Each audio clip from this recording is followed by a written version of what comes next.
আউযু বিল্লাহি মিনাশ শাইতানির রাজিম বিসমিল্লাহির রহমানির রহিম। সুপ্রিয় বন্ধুরা, আসসালামু আলাইকুম। গ্যালাক্সি আইটি সেন্টারের পক্ষ থেকে আপনাদেরকে আন্তরিক শুভেচ্ছা। বন্ধুরা, আমরা বেশ কয়েকটি ক্লাসে আমরা মাইক্রোসফট অফিস ওয়ার্ড 2007-এর আপনাদেরকে ক্লাসগুলো শুরু করেছিলাম। আমরা তৃতীয় পার্ট পর্যন্ত আপনাদের ক্লাসগুলো শুরু করেছিলাম। আজকে আমরা পার্ট 4-এ আমাদেরকে মাইক্রোসফট অফিস ওয়ার্ড 2007-এর হোম মেনুর বাকি যে কাজগুলো ছিল সেগুলো আমরা দেখাবো। আমরা গত ক্লাসগুলোতে আপনাদেরকে হোম মেনুর প্যারাগ্রাফ অপশানটি পর্যন্ত দেখিয়েছিলাম। বন্ধুরা, আজকে আমরা মাইক্রোসফট অফিস ওয়ার্ড 2007-এর আমরা এডিট মেনুর কিছু কাজ দেখব। বন্ধুরা, আজকে আমরা এডিট মেনুতে ফাইন্ড অপশানটি নিয়ে কাজ করব। দেখব আমরা ফাইন্ড মেনু এই অপশানটিতে কী কাজ আছে আমাদের। বন্ধুরা, ফাইন্ড এখানে অপশানটি ব্যবহার হয় ডকুমেন্টের কোনো তথ্যকে খোঁজার জন্য। ধরে নিন আমরা মাইক্রোসফট অফিস ওয়ার্ড 2007 আমরা কিছু গুরুত্বপূর্ণ লেখা লিখলাম, সেখান থেকে একটি শব্দ আপনি খুঁজে পাচ্ছি না। যেমন আমি প্রশ্নটা ড্রিমস শব্দটা কোথায় আছে সেটা আমি খুঁজে পাচ্ছি না। ড্রিমস শব্দটা আমার লেখা আছে, বাট সেটি আমি খুঁজে পাচ্ছি না। আমরা খুব সহজেই ফাইন্ড অপশানটিকে আমাদের এই তথ্যটা আমরা খুঁজে নিতে পারি। বন্ধুরা, এই অপশানটির কিবোর্ড কমান্ড হচ্ছে Ctrl+F। আমরা অপশানটিতে ক্লিক দেওয়ার সাথে সাথে আমাদের একটি অপশান আসবে। আমরা এখানে ফাইন্ড ওয়ার্ড নামে একটি ঘর দেখতে পাবো এখানে, এবং এখানে আমরা একটা খালি ঘর দেখতে পাবো। এই ঘরটিতে আমরা যে শব্দটি খুঁজতে চাই সেটি আমরা লিখে দিব। ফাইন্ড ওয়ার্ডের ঘরে আমরা যে শব্দটা আমরা খুঁজতে চাই সেটি আমরা বানানটি লিখে দিব। ধরে নিই DRE, ড্রিমস শব্দটি আমরা খুঁজে দরকার। আমরা ড্রিম শব্দটি মাইক্রোসফট অফিস ওয়ার্ড 2007-এ লিখেছিলাম ডকুমেন্টে, বাট সেটি আমি খুঁজে পাচ্ছি না। আমি শব্দটা খুঁজে নেব। বন্ধুরা, ফাইন্ড এই শব্দটি লিখার পরে আমরা ফাইন্ড নেক্সট এই বাটনটিতে ক্লিক দিলে আমাদের যে শব্দটি আছে সেটি আপনি কোথায় আছে সেটি আপনাকে খুঁজে দেখিয়ে দিবে। এই যে দেখেন, এভাবে সিলেক্ট করে দেখাবে। ফাইন্ড নেক্সট দিলে অন্য কোথাও থাকলে সেটি দেখাবে, ফাইন্ড নেক্সট দিলে অন্য কোথাও থাকলে সেটি দেখাবে। এভাবে আমাদেরকে প্রত্যেকটি শব্দ আপনাদের খুঁজে দেবে। অন্য কোথাও থাকলে ফাইন্ড নেক্সট থাকলে এইভাবে দেখবে। আপনি এইভাবে যতবার ইচ্ছা আপনি ততগুলো দেখতে পারবেন। বন্ধুরা, আপনি যদি সবগুলো শব্দকে যদি একসাথে দেখতে চান তাহলে আপনি ফাইন্ড ইন এই টুলটাতে ক্লিক দিয়ে এই অপশানটিতে ক্লিক দিয়ে মেইন ডকুমেন্ট এই অপশানটিতে ক্লিক দেওয়ার সাথে সাথে যত জায়গায় ড্রিমস শব্দটি আছে ঠিক তত জায়গায় আপনার ড্রিম শব্দগুলো সিলেক্ট হয়ে থাকবে। আমরা দেখব, একটু খেয়াল করলে দেখবেন যে শব্দগুলো দেখেন, এই যে শব্দগুলো সবগুলো আপনাকে সিলেক্ট হয়ে আছে। এভাবে আপনি ডকুমেন্টের কোনো একটি শব্দকে বা কোনো একটি লাইনকে বা কোনো একটি অক্ষরকে আপনি খুব দ্রুত খুঁজে নিতে পারবেন। বন্ধুরা, এরপরে আমরা আমাদের অপশানটি আমরা রিপ্লেস এই অপশানটিতে দেখব কীভাবে আমরা রিপ্লেস অপশানটিতে কাজ করব। বন্ধুরা, রিপ্লেস অপশানটির কাজ হচ্ছে ডকুমেন্টের কোনো শব্দকে, কোনো অক্ষরকে বা কোনো লাইনকে খোঁজার জন্য। ধরে নিন আমি মাইক্রোসফট ওয়ার্ডে এমন একটি শব্দ লিখেছি, শব্দটি কোথায় আছে সেটা আমি জানি না, তবে আমি শব্দটিকে পরিবর্তন করতে চাই। সেক্ষেত্রে আপনি আপনার এই শব্দটিকে আপনি খুব সহজেই রিপ্লেস অপশানটি থেকে আপনি খুঁজে নিতে পারেন। সেক্ষেত্রে আপনাকে রিপ্লেস অপশানটিতে ক্লিক দিতে হবে। ক্লিক দেওয়ার সাথে সাথে আপনার এই শব্দটি আমাদের এখানের জন্য নতুন আরেকটি অপশান আসবে। এখানে আমরা ফাইন্ড অপশানটিও দেখতে পাচ্ছি, সাথে সাথে আমরা রিপ্লেস অপশানটিও দেখতে পাচ্ছি। যে আপনি রিপ্লেস অপশানটিতে ক্লিক দিবেন। এবার এখানে একটি শব্দ লেখা আছে, দেখেন ফাইন্ড ওয়ার্ড। এই ফাইন্ড ওয়ার্ডের ঘরে আপনি যে শব্দটি খুঁজতে চান সেটি খুঁজবেন। মনে করেন যে আমরা একটু আগে ড্রিম লিখেছিলাম, আমরা ড্রিম শব্দটিকে মুছে অন্য কিছু লিখব। ড্রিমস শব্দটি আমরা মুছে ভিন্ন কোনো শব্দ লিখব। সেক্ষেত্রে আপনি ড্রিমস শব্দটিকে ফাইন্ড ওয়ার্ডের করে লিখবেন। এবার আপনি যে শব্দটিকে আপনি নতুন করে লিখতে চান, যেটি শব্দটি রিপ্লেস হবে, সেটি আপনি রিপ্লেস উইথ এই ঘরটিতে লিখবেন। যেমন মনে হয় আমি লিখলাম এমডি করিম। আমার ড্রিম শব্দটি মুছে এমডি করিম নামে এই শব্দটি হবে। বন্ধুরা, এখানে আপনি একটু খেয়াল করলে দেখবেন এখানে একটা অপশান আছে রিপ্লেস, রিপ্লেস অল, আর একটা অপশান আছে ফাইন্ড নেক্সট। বন্ধুরা, আমরা ফাইন্ড নেক্সট অপশানটিতে ক্লিক দিলে শুধু আমাদের শব্দটিকে খুঁজে দেবে। রিপ্লেস অলে দিই যদি আমরা ক্লিক দিই, সেক্ষেত্রে ডকুমেন্টের যত জায়গায় ড্রিম আছে সব জায়গায় পরিবর্তন হয়ে এমডি করিম হবে। আর আমরা যদি শুধু রিপ্লেস অপশানটিতে দিই তাহলে সেক্ষেত্রে শুধু একটি শব্দ পরিবর্তন হবে। আমরা রিপ্লেস অপশান দিয়ে ক্লিক দেওয়ার সাথে সাথে আপনি দেখেন আমাদের শব্দগুলো পরিবর্তন হয়ে যাচ্ছে। এই যে দেখেন, এই শব্দটি এমডি করিম শব্দটি আপনার পরিবর্তন হয়ে গেল, এই যে এখানে ড্রিমস লেখা ছিল। এবার আপনি আমার ডকুমেন্টে যত শব্দ আছে সবগুলো খুঁজে নিতে পারেন, আর রিপ্লেস অলে দেওয়ার সাথে সাথে আপনার ডকুমেন্টে যত শব্দ ছিল সবগুলাই পরিবর্তন হয়ে গেল। আমার এখানে 11টি শব্দ ছিল ড্রিমস নামে। ওকে, ক্লোজ। এইভাবে আপনি ডকুমেন্টের কোনো একটি শব্দকে খুঁজে আপনি সেটাকে পরিবর্তন করে নিতে পারবেন, খুব দ্রুতই কাজটি করতে পারবেন। বন্ধুরা, এই অপশানটি ইংরেজির জন্য সবচাইতে ভালো কাজ করে। এবার আমরা নিচে আরেকটা অপশান আছে, সিলেক্ট একটি অপশান। সিলেক্ট অপশানটির কাজ হচ্ছে ডকুমেন্টের কোনো শব্দগুলোকে আমরা যেভাবে সিলেক্ট করি এই সিলেক্টের কাজগুলো, যেমন এখানে সিলেক্ট অল অপশান আছে। সিলেক্ট অল দিলে আমাদের ডকুমেন্টের যতগুলো পেজ আছে সবগুলো একসাথে সিলেক্ট হয়ে যাবে। যে অপশানটি আমরা সিলেক্ট অল অপশানটি ব্যবহার করি, যেটি কিবোর্ডে কন্ট্রোল এ নামে আমরা ব্যবহার করে থাকি। বন্ধুরা আবারও খেয়াল করবেন, এই অপশানটির কিবোর্ড কমান্ড হচ্ছে Ctrl+A। অপশানটা আমরা মনে রাখবেন, তাহলে আপনি খুব দ্রুত ডকুমেন্টের সবগুলো তথ্যকে একসাথে সিলেক্ট করতে পারবেন, ডিলিট করতে পারবেন। এভাবে করে আপনি আপনার এই কাজগুলো করতে পারবেন। বন্ধুরা, আজকে আমরা এডিট মেনুটি দেখলাম।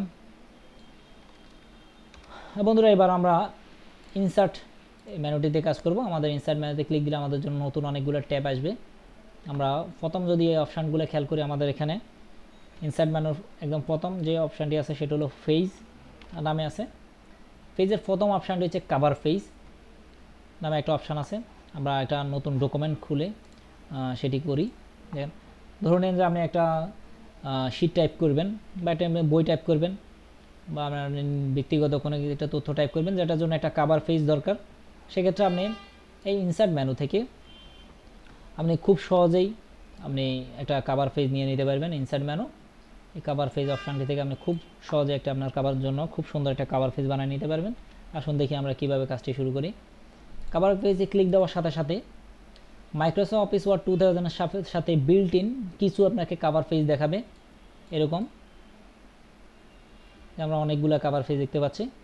আমরা আমাদের এই কভার পেজগুলো দেখুন একটি নিয়ে আমরা আমাদের তথ্যগুলো দিয়ে আমরা খুব শর্টকাট আমরা কিছু কাজ করে নিতে পারবো। ধরুন আমার একটা টিউটোরিয়াল লিখলাম, আমি আমার টিউটোরিয়াল কভার পেজটা আমি এটা করতে চাই। সেক্ষেত্রে আপনি উপরে একটি তথ্য লিখবেন, তারা কিছু তথ্য লিখে দিয়েছে, আপনি এগুলোতে তথ্য পরিবর্তন করে আপনি আপনার কাজটা সেয়া করে নিতে পারবেন, শেষ করে নিতে পারবেন।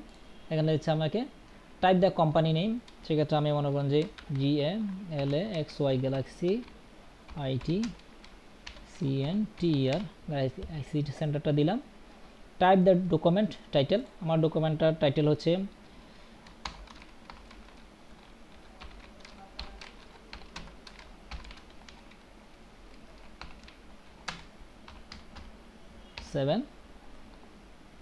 Type the document subtitle. আমি এখানে মাইক্রোসফট ওয়ার্ড দিলাম।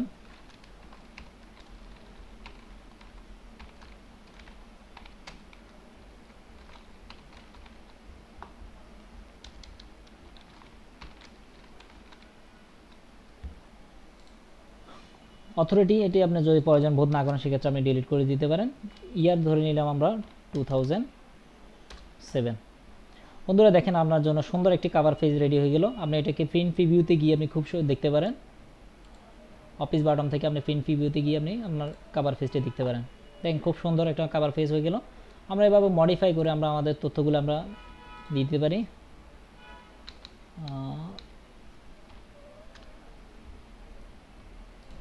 2017 দিয়ে দিলাম। এবার আমরা দেখি আমাদের কভার পেজটি। বন্ধুরা, এইভাবে আপনারা খুব সুন্দর একটি কভার পেজ খুব সহজে বানিয়ে নিতে পারেন। সেক্ষেত্রে আপনার নিচে দিয়ে আপনার যে মূল যে তথ্যগুলো সেটা আপনি লিখবেন, আপনি আপনার একটা কভার পেজ বানিয়ে নিতে পারেন। এরপর একটা অপশান আছে ব্ল্যাঙ্ক পেজ। এর অপশানটি দেখেন, ব্ল্যাঙ্ক পেজ, খালি একটি পেজ খোলার জন্য।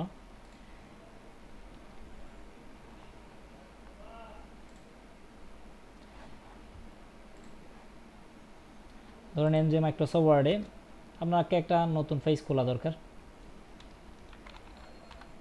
মানে একটা পেজের লেখা শেষ হওয়ার পরে, এরকম একটা পেজের লেখা শেষ হওয়ার পরে আমাদের আর এই পেজে আর লেখা নেই, আমাকে নতুন একটা পেজ খুলতে হবে।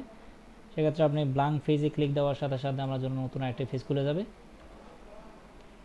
আপনাকে লেখার নিচে আসতে হবে, ব্ল্যাঙ্ক পেজে ক্লিক দিতে হবে, সেক্ষেত্রে আপনার জন্য নতুন একটা ব্ল্যাঙ্ক পেজ খুলবে। আপনি আপনার নতুন একটা ব্ল্যাঙ্ক পেজ খুলতে পারবেন। বন্ধুরা এরপর আমরা একটা অপশান আছে ফেস ব্যাক, একই ধরনের কাজ। আপনি ফেস ব্যাক দিলেও আপনার জন্য নতুন একটি ডকুমেন্ট খুলবে, নতুন একটি ফেস খুলবে। বন্ধুরা এরপর অপশানটি আমরা খুব গুরুত্বপূর্ণ অপশান মাইক্রোসফট অফিস ওয়ার্ডের টেবিল অপশানটির কাজ। বন্ধুরা টেবিল অপশানে কাজ করার জন্য আমাদেরকে একটু ক্লিক দিয়েও টেবিল অপশানটিতে আমরা কতগুলো টেবিল করতে চাই সেই টেবিলগুলো সিলেক্ট দিতে হবে। ধরেন যে আমার 5টা কলাম লাগবে, 4টা রো লাগবে, সেক্ষেত্রে আমি 5টা কলাম দিলাম এবং 4টা রো দিলাম। দেওয়ার সাথে সাথে আমার এই টেবিলটি আমাদের ডকুমেন্টে লিখে আঁকা হয়ে গেল। যদি আপনি এভাবে না চান, আপনি নিজে নিজে লিখতে চান, সেক্ষেত্রে আপনাকে ইনসার্ট মেনুতে ক্লিক দিয়ে টেবিল অপশানটিতে ক্লিক দিতে হবে। ইনসার্ট টেবিল নামে একটি অপশান আছে। এবার বন্ধুরা দেখবেন আপনারা এখানে number of column, number of rho লিখে আছে, কতটুকু রো কলাম লাগবে সেটা আপনারা এখানে আপনি লিখে দিতে পারেন। বন্ধুরা কলাম হচ্ছে ডাইনে বাঁয়ে যে ঘরগুলো সেটাকে আমরা কলাম বলি। যেমন আমার 7টা কলাম দরকার, উপরে নিচে যে ঘরগুলো এগুলোকে আমরা রো বলি। আমার 10টা রো দরকার। লেখার পর আপনি ওকে বাটনে দেওয়ার সাথে সাথে আপনার জন্য আপনার টেবিলটি আঁকা হয়ে যাবে। তো আমার টেবিলটি ডকুমেন্টে চলে আসলো। আপনি সেক্ষেত্রে আপনি যদি টেবিলটাকে আবার বড় ছোট করতে দেখতে হয়, আপনি টেবিলটিকে বড় ছোট করতে পারবেন। আপনার ডকুমেন্টে যে টেবিলটি বানানো হলো এটির কলামের যে দাগটা আছে সেটার উপর মাউস নিলে অন্যদিকে তীর চিহ্ন আসবে। আপনি লেফট বাটন চাপ দিয়ে ধরে আপনি যেদিকে টান দিবেন ওই দিকের ঘরটি ছোট হবে, বিপরীত দিকে টান দিলেই ঘরটি বড় হবে। এভাবে আপনি আপনার কলামটিকে আপনি বড় করতে পারেন। ধরুন যে আমার এই টেবিলটিতে আমি এখানে রোল লিখলাম, এখানে নেম লিখলাম,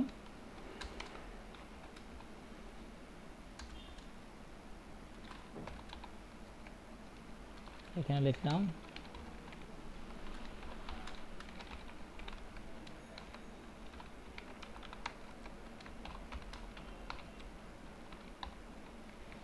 এখানে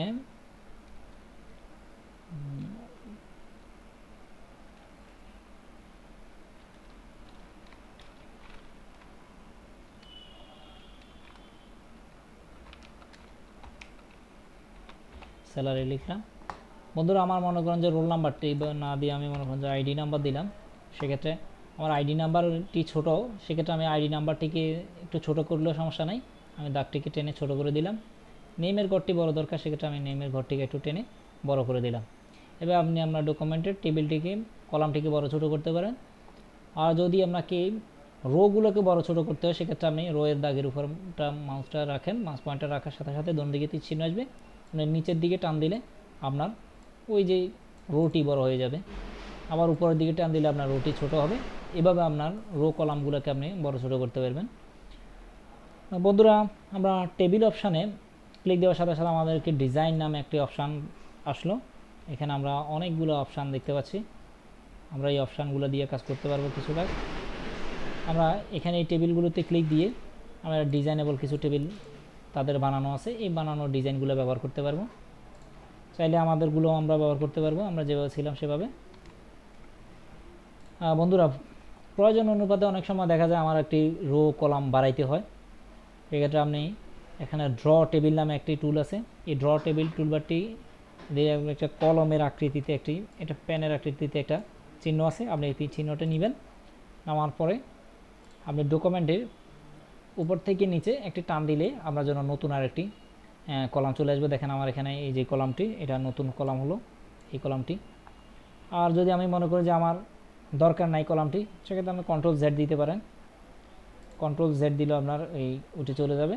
আবার ড্রয়িংয়ের জায়গায় ড্র টেবিলের জায়গায় ক্লিক দিয়ে দিলে আপনার এই পেনটি আইকনটি চলে যাবে। পাশ দিয়ে আরেকটি অপশান আছে ইরেজার।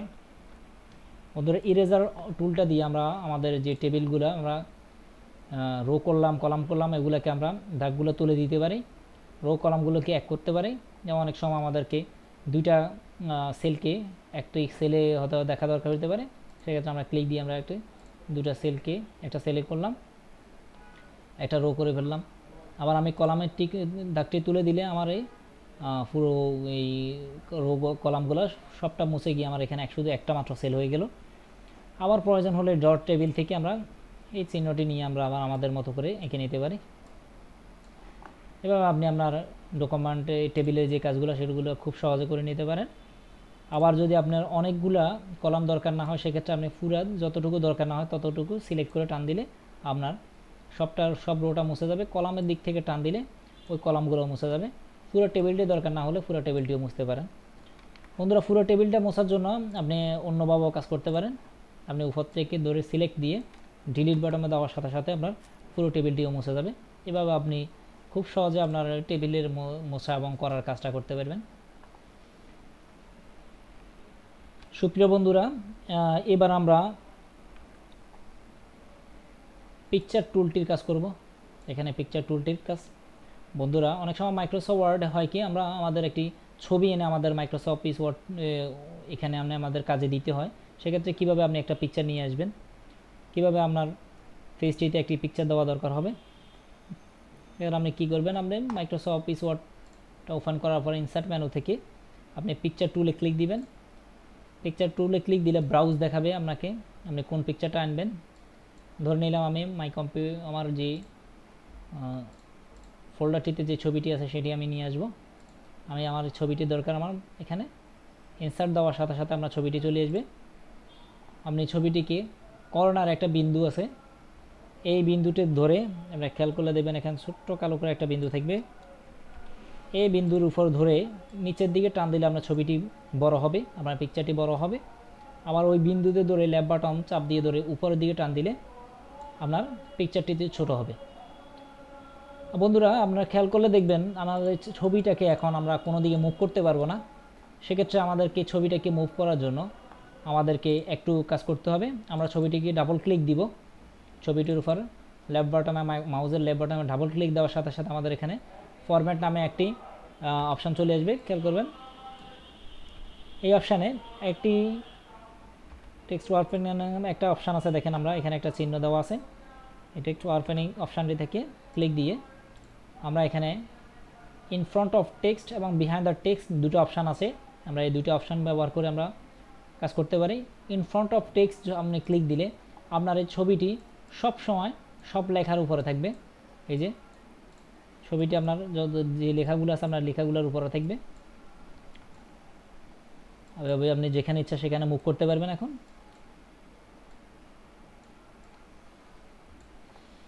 বন্ধুরা আপনারা যদি মনে করেন যে না ছবিটিকে আমি অনেক সময় হয় কি আমাদের ছবির উপর লিখতে হয়, সেই ক্ষেত্রে আপনি টেক্সট ওয়ারপেনিং অপশানটি থেকে বিহাইন্ড টেক্সট এই অপশানটি ব্যবহার করতে পারেন। বিহাইন্ড টেক্সট অপশানে ক্লিক দিলে আপনার এই ছবিটি দেখবেন লেখার নিচে চলে গেল। এবার আপনি ছবিটিকে আপনার প্রয়োজন অনুপাতে আপনি কাজ করতে পারবেন আপনার টেক্সটের উপরে বা টেক্সটের নিচে।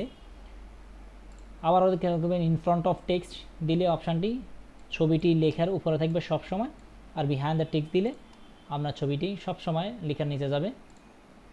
বাকি বন্ধুরা এর বাইরেও কিছু অপশান আছে, অপশানগুলো এই উপর অপশানগুলো ব্যবহার করে আপনি কাজ করতে পারবেন। সেক্ষেত্রে আপনি ছবিটিকে যেখানে নেবেন ছবিটির আশপাশের যে লেখাগুলো এগুলো সরে গিয়ে ওই ছবিটিকে জায়গা করে দিবে। তো বন্ধুরা এইভাবে আপনি আপনার পিকচারটিকে খুব সহজেই এটা জায়গায় বসাতে পারেন। বন্ধুরা এখানে আপনার এই যে টুলগুলো খেয়াল করলে আর একটু খেয়াল করবেন, এখানে ছবিটির জন্য কয়েকটা অপশান আছে, রোটেট অপশান আছে।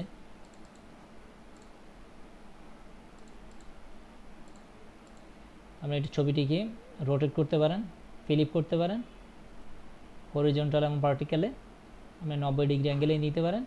এবার আপনি খুব সহজে আপনার ছবিটিকে আপনি ঘুরে নিতে পারেন। ক্রপ টুল আছে, ক্রপ টুল থেকে আপনি ছবিটিকে আপনি প্রয়োজন অনুপাতে কেটে নিতে পারেন।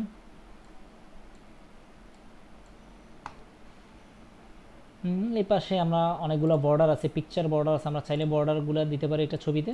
এই ছবিটিতে আমরা চাইলে কিছু বর্ডারও ইউজ করতে পারি। আমরা সেক্ষেত্রে আমরা বর্ডার যেই অপশানটিতে ক্লিক দিলে আমাদের অনেকগুলো বর্ডার দেখাবে। আমরা চাইলে বর্ডারগুলো এখান থেকে বর্ডারগুলোর জন্য আমার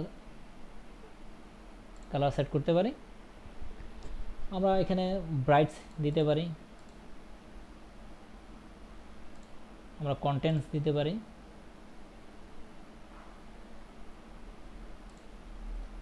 আমরা এখানে কালার সেট করতে পারি, অটোমেটিক দিলে আমাদের যে কালার আছে সেটি থাকবে। গ্রেস দিয়ে দিলে ছবিটি আমার যে ছবিটি সেটি ব্ল্যাক অ্যান্ড হোয়াইট হয়ে যাবে এবং সুন্দরভাবে বোঝা যাবে। এখানে আরেকটি অপশান আছে ব্ল্যাক অ্যান্ড হোয়াইট, এটি দিলেও ব্ল্যাক অ্যান্ড হোয়াইট হবে, তবে ছবিটি খুব ভালোভাবে বোঝা যাবে না, সেক্ষেত্রে আপনি গ্রেজলি অপশানটি ব্যবহার করতে পারেন। আর বন্ধুরা এইভাবে করে আপনি আপনার এই সংক্ষিপ্ত কাজগুলো আপনি এই অপশান থেকে করে নিতে পারেন। আমি আমার ছবিটিকে অটোমেটিক করলাম। আর বন্ধুরা রিসেট পিকচারে দিলে আপনার ছবিটি রিসেট হয়ে যাবে, সেক্ষেত্রে আপনার ছবিটি প্রাথমিক অবস্থায় যে অবস্থায় ছিল আপনার ছবিটি সে অবস্থায় ফিরে যাবে। আর যদি ছবিটিকে আপনি দরকার বোধ না করেন, সেক্ষেত্রে ছবিটির উপর ক্লিক দিয়ে আপনি ডিলিট বাটনে ক্লিক দিলে আপনার ছবিটি চলে যাবে ডকুমেন্ট থেকে।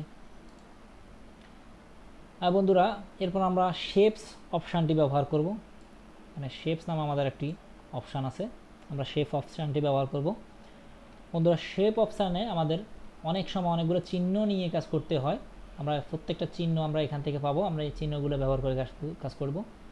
আমরা প্রথম অপশানটি টেক্সট বক্স নামে একটি শেপ দেখতে পাচ্ছি, আমরা টেক্সট বক্সটি নিলাম। টেক্সট বক্সটি হচ্ছে ডকুমেন্টে বক্স করে তার ভিতরে কোনো কিছু লেখার জন্য। দেখেন একটি প্লাস আকার একটি চিহ্ন আসছে, আপনি মাউসের লেফট বাটন ধরে টান দিলে আপনার যেই সাইজ চান আপনি সেই সাইজে নিয়ে ছেড়ে মাউসটি লেফট বাটনটি ছেড়ে দিবেন, সেক্ষেত্রে আপনার টেবিলটি একটি আকৃতিতে হয়ে যাবে। চাইলে আপনি সেটাকে আবার বড় ছোটো করতে পারবেন, বিন্দুগুলোর উপর ধরে মাউস ধরে এভাবে করে আপনি আপনার ছবিটিকে আপনি আপনার এই বক্সটিকে আপনি বড় ছোটো করতে পারবেন। আবার দেখবেন আপনি মাউস এই শেপসটি আঁকার সাথে সাথেই আমার ভিতরে লেখা শুরু হয়ে গেছে, এখানে আপনি খুব সহজেই আপনি লিখতে পারবেন এই বক্সটার ভিতরে। এখন আপনি বক্সটিকে ঠিক যেখানে নিয়ে যাবেন আপনার লেখাগুলো সেম একইভাবে চলে যাবে।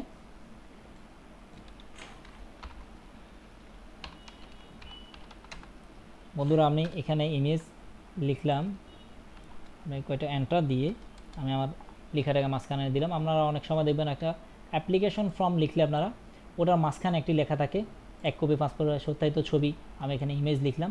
এভাবে আপনি আপনার এই যে বক্সটাকে আপনি আপনার যে কোনো পেজের কর্নারে আপনি নিয়ে বসাই দিতে পারেন। আর যদি দরকার বোধ না করেন সেক্ষেত্রে বাউন্ডারিতে ক্লিক দিয়ে আপনি সেটাকে ডিলিটও করতে পারেন। চাইলে আপনি এখান থেকে এটাতে কালার করতে পারবেন, আবার চাইলে শেপটিকে আবার চেঞ্জও করতে পারবেন। তো বন্ধুরা দরকার না বোধ করলে আপনি এটাকে বাউন্ডারিতে ক্লিক দিয়ে ডিলিট করে দিবেন। আমাদের এখানে আরও অনেক শেপস আছে, আমরা চাইলে এই শেপসগুলো ব্যবহার করতে পারি। বন্ধুরা আমি এখান থেকে আমার রেক্ট্যাঙ্গেল শেপসটি নিচ্ছি, লেফট বাটন টান দেওয়ার সাথে সাথে আমার রেক্ট্যাঙ্গেল শেপসটি আঁকা হলো। খেয়াল করবেন একটু আগে যে আমরা টেক্সট বক্স নিয়েছিলাম সেটিতে সরাসরি লেখা যাইতো, কিন্তু এটিতে সরাসরি লেখা যাবে না। এটাকে লেখার জন্য আপনার এটার উপর মাউসে ক্লিক দিয়ে মাউসের রাইট বাটন ক্লিক দিবেন। এবার অ্যাড টেক্সট নামে এবার এখানে একটা লেখা আছে, আপনি এই অ্যাড টেক্সট অপশানটিতে ক্লিক দিবেন। অ্যাড টেক্সট অপশানটিতে ক্লিক দিলে আপনি এখানে লিখতে পারবেন, right button click add text. এবার আপনি আপনার ইচ্ছা মতো আপনি লিখতে পারবেন। বন্ধুরা আমরা অনেকগুলো শেপস আছে, আমরা শেপসগুলো দেখি। ধরে আমার এই শেপসটি দরকার, মাউসের লেফট বাটন চেপে ধরে টান দিলাম, আমার শেপসটি চলে আসলো। এবার আমি এটার উপর লিখতে চাইলে আগের মতোই বললাম, মাউসের right button click add text এই অপশানটিতে ক্লিক দিবেন। অ্যাড টেক্সট অপশানটিতে ক্লিক দিলে আপনি আপনার এটা লিখতে পারবেন, খুব সুন্দরভাবে আপনি লিখতে পারবেন। আর শেপসগুলো দরকার না হলে আপনি বাউন্ডারিতে ক্লিক দিয়ে ডিলিট করে দিতে পারেন, সেক্ষেত্রে আমার শেপসগুলো সবগুলা শেপ চলে যাবে। সুপ্রিয় বন্ধুরা আজকে এই পর্যন্ত, আমরা নেক্সট ক্লাসে আপনাদেরকে আমাদের হেডার অ্যান্ড ফুটার টুলগুলো নিয়ে কাজ দেখাবো, সেই অপেক্ষায় থাকবেন। আমাদের প্রত্যেকটি ভিডিও দেখলে আপনি খুব দ্রুত আপনাদের মাইক্রোসফট অফিস ওয়ার্ড 2007 কাজগুলো শিখতে পারবেন। বন্ধুরা আমাদের প্রত্যেকটি ভিডিও পাওয়ার জন্য আপনার মোবাইল অথবা কম্পিউটার থেকে আপনি ইউটিউবে গিয়ে আমাদের চ্যানেলটিকে সাবস্ক্রাইব করে আমাদের সবগুলো ভিডিও নিয়মিত পেতে পারেন। সেক্ষেত্রে আপনাকে আপনার ইউটিউবের সার্চ বারে গিয়ে লিখতে হবে GALAXY Galaxy IT, Feni Galaxy IT লিখলে আমাদের পুরো চ্যানেলটি দেখাবে। আপনি আমাদের চ্যানেলটি সাবস্ক্রাইব করে আপনি আমাদের সাথে চ্যানেলটি ওপেন করার পরে আমাদের সাবস্ক্রাইব বাটনে ক্লিক দিবে। সাবস্ক্রাইব বাটনে দিলে আপনি আমাদের এই চ্যানেলটির একজন সদস্য হয়ে যাবেন। সেক্ষেত্রে প্রতিনিয়ত আমাদের প্রত্যেকটি ভিডিও আপনার এই আইডিতে চলে যাবে। আপনি আমাদের প্রত্যেকটি ভিডিও নিয়মিত পেতে পারেন। তো বন্ধুরা, আজকে এই পর্যন্ত। সবাই ভালো থাকবেন, সুস্থ থাকবেন। আসসালামু আলাইকুম ওয়া রাহমাতুল্লাহি ওয়া বারাকাতুহু।